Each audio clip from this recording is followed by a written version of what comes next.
Hello and welcome back to my channel. I'm Jason White and this is Jason's Weird Reads, and if you have never seen my channel before, you just stumbled here, on this channel I like to talk about books, and I like to talk mostly about horror books, fantasy books, and some science fiction. I'm looking to get back into the science fiction because I used to read it a lot and I just haven't lately. Anyway, this video I am going to be discussing my top 8 favorite weird fiction writers, and this is sort of an ongoing thing. When I started my channel, I called it Jason's Weird Reads because I wanted to focus mostly on weird fiction, and that hasn't happened at all. And it's mostly because I don't exclusively read weird fiction, but I would say it, and along with horror, are my favorites. And so let us get into the books. Before I get any farther, I want to actually give a shout out to a publisher that produces some of the most fantastic weird fiction I have ever read, and none of their authors have made it onto this list, I don't think. But there's no reason for that. It's basically like a slip of the mind, but it's Undertow Publications. I'll leave a link to their description down there, or to their website down there in the darkness. And the reason why I suggest them is because they produce phenomenal work every single book that they release, and I need to catch up on what they release. They only release about 3 books a year. Because I'm reading so many other things, I would love to dig into more of their books, but I haven't. But I wouldn't say they specialize in weird fiction. I would say that their emphasis is just on dark fiction, but inevitably it always ends up being weird fiction and very well written. And if you maybe not identify as a prose snob, I know I can be a prose snob. I'm not I'm not a complete prose snob, but I think you know what I'm trying to get at. If you really like elegant, poetic prose, definitely check out Undertow Publications. They're not sponsoring this by any means. I'm just really impressed with what they're doing, and I'm looking forward to digging into more of their books. Alright, so let me get into the books here. I'm going to start with Laird Barron, and most of these are going to be short fiction centric, because a lot of weird fiction works best in short form, and you see a lot of weird fiction writers actually are short story writers, and I absolutely admire all of them for that alone. I was just talking to Mark Allen Gunnels about that very thing, about writing short fiction, and I have a deep admiration for short fiction and the writers of short fiction, and so it would make sense for me to really like weird fiction writers, because they predominantly write weird short fiction. So I'm going to start with Laird Barron because he's an obvious choice. I've talked about him lots on my channel. I would highly recommend these two, Occultation and the Imago Sequence, as a starting off point, because these are more horrific than his later works, and they're definitely more disturbing and weird. And he's going to take you almost each and every story within these anthologies or collections are going to take you for quite the ride, and sometimes you have to read the story again just to see if you missed something, or maybe to try to find clarity, because these stories are like, they're out there, and they're, like I said, they're very dark, and none of them really have good endings, like happy endings. So definitely check out Laird Barron. He is a favorite of mine. I also want to speak one of his, I don't know if it's a favorite writer of his, Laird Barron's, but he has talked a lot about Robert Aickman in interviews and whatnot, and he's a favorite of mine too, though I haven't read all of Robert Aickman's short stories. I've read 2 or 3 of his collections. He has 4 or 5, and I absolutely love. I have these 2 here right now, the Dark Entries. I just love the covers that they've done for these. The covers are so beautiful. I want to get them all. And the Wine Dark Sea. I believe I also have Cold Hand in mind somewhere. but I can't find it, which sometimes is an unfortunate reality. But yeah, so Robert Aickman, he described his own fiction as strange fiction. He wrote, I forget, he predominantly wrote in the 50s and the 60s. He's a British writer. He was known for being a bit of a jerk in real life. I don't know how true that is, but his stories are very, very slow burn. There's a couple that aren't quite so slow burn, but the weirdness and the strangeness in his stories are often undercurrents to what's going on the surface. And he's got a very, if you're a prose snob at all, weird fiction is very well known for its higher end prose. And I'm not trying to disregard anyone who doesn't write a poetic prose. There's just different levels of writing and storytelling, and I appreciate very good, well done prose, but it doesn't have to be. I don't mind simple prose either, especially if it's just well done, and it just sticks to your brain.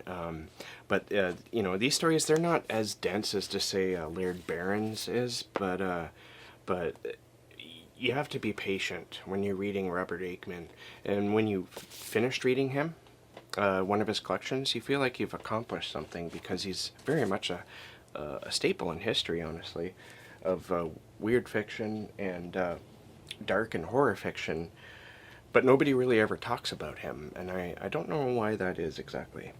Next up, I have a stalwart. Somebody just commented on my top 5 places to start reading weird fiction, and you know what, you could actually take all these books as beginning points, because I don't think there really is, honestly, a beginning point unless you want to get into the history and versus what's going on now. But Thomas Ligotti is a favorite of mine. This was the first one I read by him. It's Teatro Grotesco, and this book absolutely blew me away. I keep saying I need to reread it, and I need to do that soon, because honestly, it's been about 15 years since I've read this, 15 or less years, and I don't remember too much of what happened in here. But these, I do remember being like completely blown away. And I also have this, which is the Penguin's Classics collection of Songs of a Dead Dreamer and Grimscribe. So both those collections are in here, and this is a really good one. This might even be a good place to start. But what's funny about Thomas Ligotti, he doesn't like being compared to Robert Aickman's writing at all, but the stories, especially in Songs of a Dead Dreamer, I think it is, a lot of those are very reminiscent of Robert Aickman. It's not until later on where Ligotti really started to find his own sort of vibe, I find anyway. I haven't read all of Ligotti's work either, so I'm not an expert by any means, but I absolutely love this man's writing anytime I read it. And speaking of Grimscribe here, I found this, I forget where I found it. It might have been on Amazon, actually. But I got it for fairly cheap, and I was surprised at how cheap I got it. I can't remember the price now. I've had it for over 5 years, and that's the Grimscribe, the Subterranean release of it. I believe it's Subterranean. Yep, Subterranean Press, 2011. And you know, this came in cheap. And if you know Subterranean Press at all, their books are not cheap, and they don't lose value when you order them. So I want to show you the full artwork, though. I mean, look at that. That's just beautiful. The artist, I know the artist, Aaron Alfrey, I think. Yeah, Aaron Alfrey. So yeah, this is one book I'm actually really happy to have in my collection. A disciple of Thomas Ligotti, of whom he has his own publishing company that does a literary magazine. I don't think it's monthly. It's like bi-monthly, or maybe just 4 times a year. It's called Vestarian. I might have that actually up here. Yes, I have the first issue. I have the first issue of Vestarian right here, and it's by this guy started it, Jon Padgett. He started this along with a fellow writer, Matt Cardin. Vestarian, if you really want to get into some Ligotti type weird fiction, is a great magazine to do that. And Thomas Ligotti, Jon Padgett himself is a fantastic writer. I wish he wrote more often.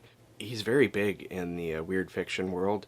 He's doing a lot to promote it with his magazine, and he also ran, before even becoming a published author, he ran the thomasligotti.net forum where you could go and talk, and sometimes Ligotti himself would pop up on there. I probably still am a member, but I'm terrible. Anyone who's got Discord and interacts with me on Discord knows that I'm awful with forums and chat rooms and all that. I just struggle with that stuff, and I don't know why. But anyways, the stories in this book are fantastic. I've talked a lot about this book. It's probably one of my favorite weird fiction books of all time, and I hope that Jon Padgett comes out with more collections down the road, because as far as I know, this is the only one. He has a couple other smaller releases, like chapbook type stuff, but they're hard to find. And they're also hard to find in your own library if you buy it and put it in your bookshelf, because they're so thin that they just get lost. As you can see, I had to gut my weird fiction aisle here for this video, so I hope you all don't mind the mess. Alright, next up, here should be no surprise. I wanted to put him in. So there's a couple of classical authors here I needed to add, and one of them is the big guy, H.P. Lovecraft. And this is my collected complete fiction of his work. I got this at my local Chapters or Indigo Books in Canada. I don't know the extent of how far this one goes. It has like an imprint of, I guess, his signature there, and I've read all of his short stories except for like a very small handful, and I've talked about this and recently too, but when I went through every story, I read them in order of publication, and I followed along with the H.P. Lovecraft literary podcasts corresponding episode for each story, and that was just a phenomenal experience. I had a blast doing that. I wish people did that with more authors, such as my next one here. And I don't have a physical book.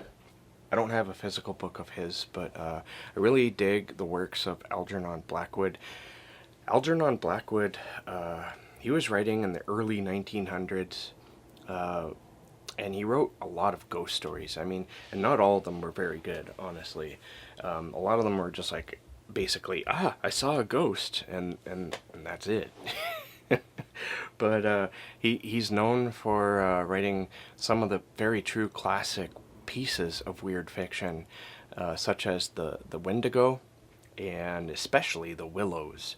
The Willows is classic weird fiction, both literally and, you know, it could work as a story today. It's about a story. The story is about two guys who go kayaking down a river, and they're basically hiking, or they're doing an outdoors type of travel, and they come to an island, and they decide to an island in the river. So the river splits around this piece of land, and they decide to stay there for the night, and it turns out that was a terrible mistake, because very weird things start to happen.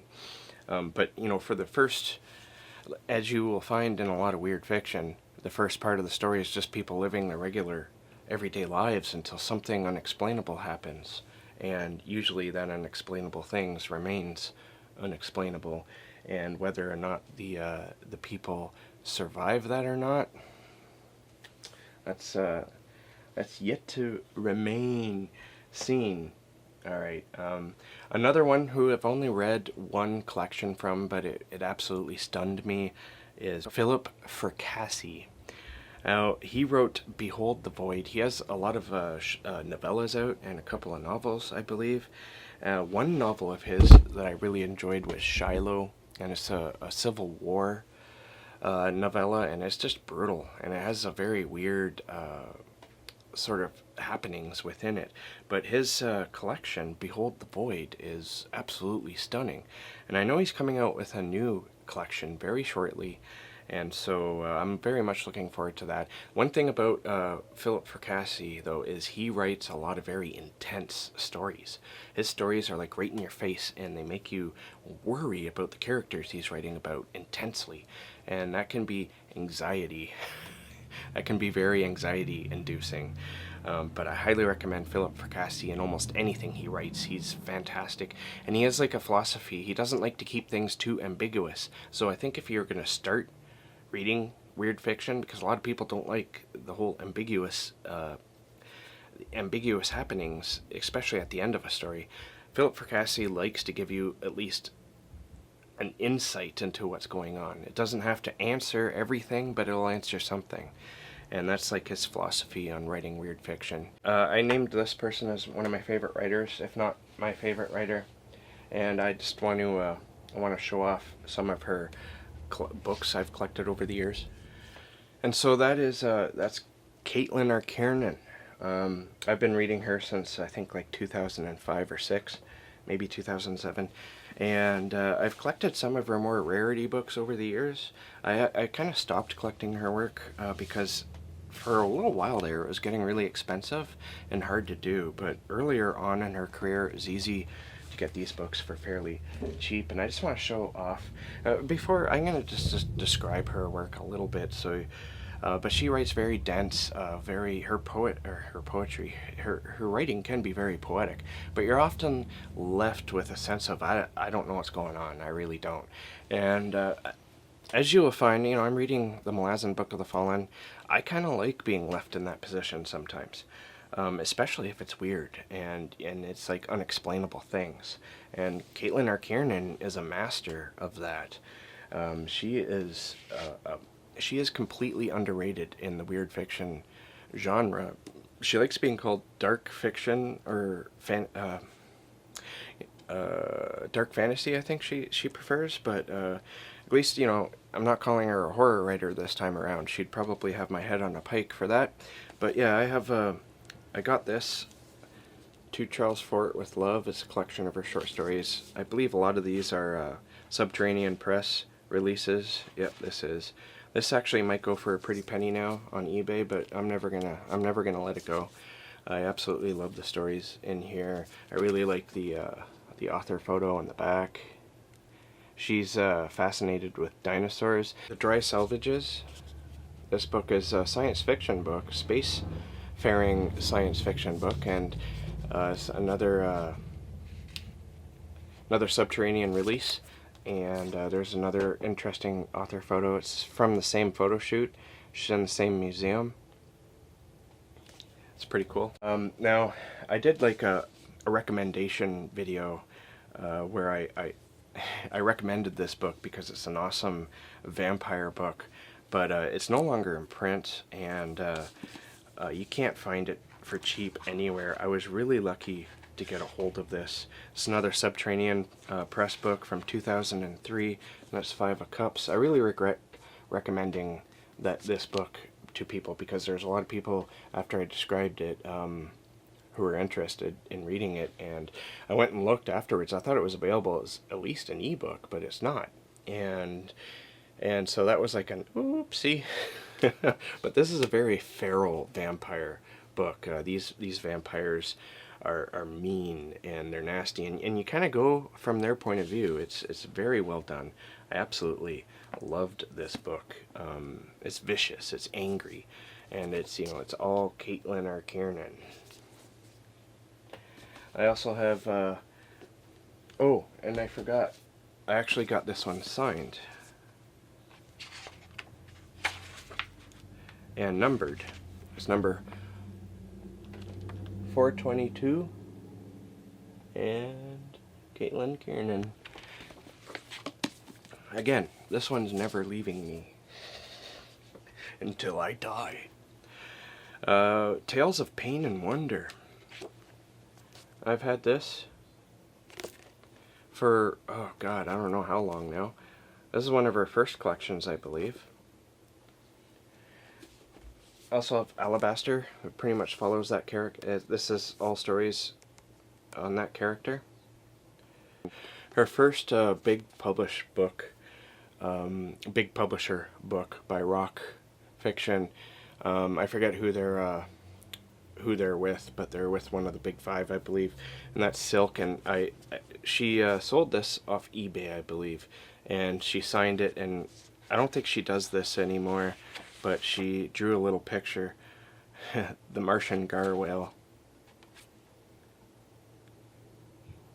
I was really happy to get that, and of course she signed it to Jason, my big Canadian admirer. I was more than ecstatic to get this because, as I said, she's in the top 5 of my favorite writers of all time, and I absolutely love her work. And if you're curious as to where to start, because a lot of books I just showed you, they're not available anymore, or if you do look for them, they're going to be quite expensive. Go for this one here. One of these, there's a bunch of these like best of Caitlin R. Kiernan's, and the reason why there's best ofs, it's kind of weird to see a writer come up with a best of short story collection, but she writes so many short stories. There's like hundreds, if not thousands.